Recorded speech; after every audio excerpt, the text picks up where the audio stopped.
Hadirin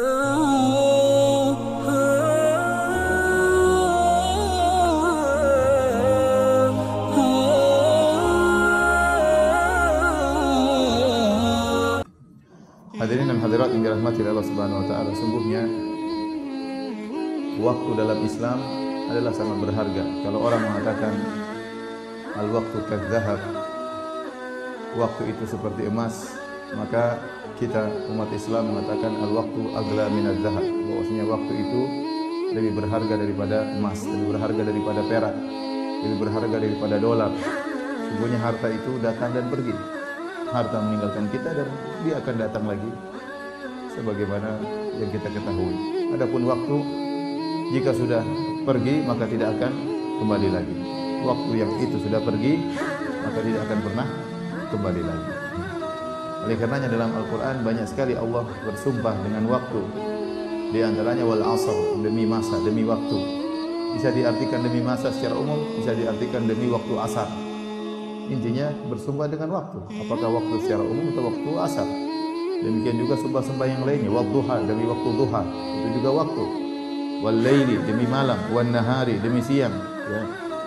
Allah banyak bersumpah dengan waktu.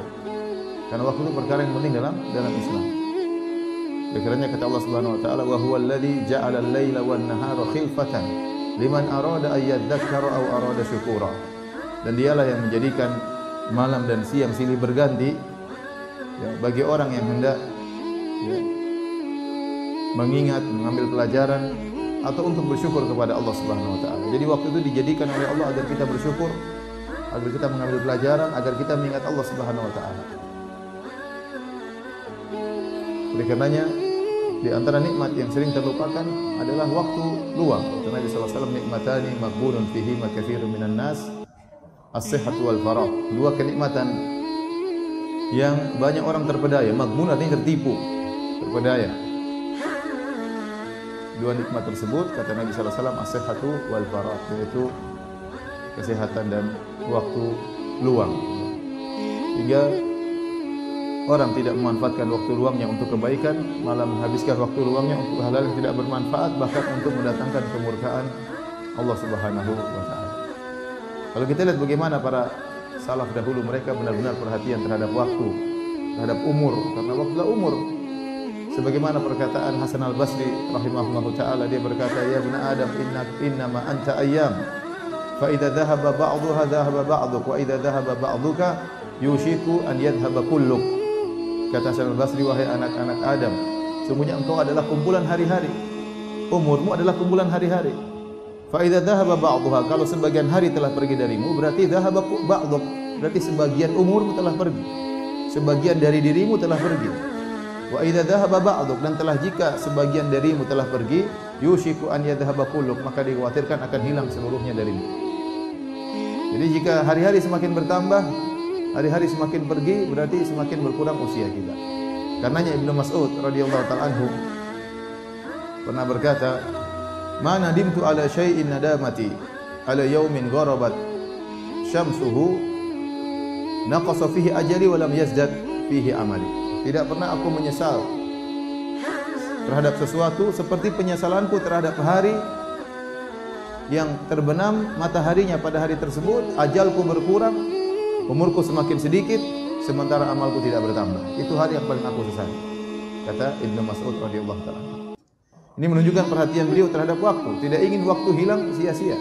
Waktu berkurang, ajal semakin mendekat, umur semakin habis, sementara amal tidak bertambah. Maka dia berkata, inni la ubghidur rajula arahu farighan la fi umri dunyahu wala fi umri ukhrahu. Aku sangat benci melihat seorang dalam kondisi kosong, tidak ada kegiatan, tidak sedang dalam kegiatan dunia yang bermanfaat atau tidak dalam kegiatan akhiratnya yang bermanfaat. Hanya buang-buang waktu. Hanya buang-buang waktu. Demikian juga para ulama, mereka begitu benar-benar memperhatikan waktu. Sampai-sampai disebutkan bagaimana Syekh Abdurrahman bin Nasir As-Sa'di rahimahullahu taala, kalau beliau melihat orang-orang Arab-Arab sedang berkumpul, kemudian minum kopi, ngobrol-ngobrol, dia mengatakan, seandainya saya bisa beli waktu kalian, saya akan beli waktu kalian. Kenapa? Dia kekurangan waktu untuk belajar, untuk menulis, untuk berdakwah. untuk beribadah kepada Allah Subhanahu wa taala, benar-benar dia merasa kekurangan waktu. Saya rasa kita juga banyak begitu, kadang-kadang merasa kekurangan waktu. Tatkala kerja enggak selesai-selesai waktunya kurang. Dagang enggak selesai-selesai waktunya kurang. Untuk urusan dunia sering kita merasa kekurangan waktu. Untuk urusan dunia kita sering merasa kekurangan waktu. Nah, yang kita inginkan untuk urusan akhirat, hendaknya kita merasa kekurangan waktu. Sehingga kita bisa benar-benar menjadikan waktu sangat efisien, bermanfaat dalam kehidupan kita.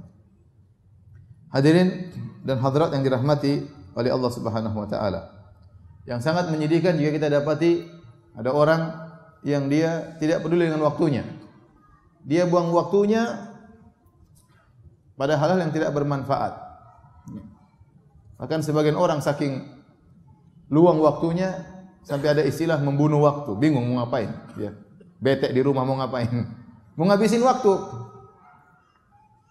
Dia kelebihan waktu luang. Ngapain? Ya udah dia mau maksiat, dia mau jalan-jalan, dia mau ngabisin waktu. Sementara banyak orang-orang soleh kekurangan waktu. Mau nulis buku, waktu enggak ada. Mau dakwah, waktu enggak ada. Ya. Mau ini, waktu enggak ada. Ya. Sebagian orang malah berlebihan waktu sehingga dia mau entah mau buang kemana. Jadi sangat menyedihkan kalau ada orang kemudian buang waktunya pada hal yang tidak bermanfaat. Apalagi dalam rangka bermaksiat kepada Allah Subhanahu wa taala. Yang lebih menyedihkan lagi kalau dia ngambil waktu orang, dia ngajak orang untuk buang waktu sama-sama dengan dia. Sudah waktunya dia buang tidak bermanfaat, dia ngajak orang untuk membuang waktu mereka pada hal-hal yang tidak bermanfaat.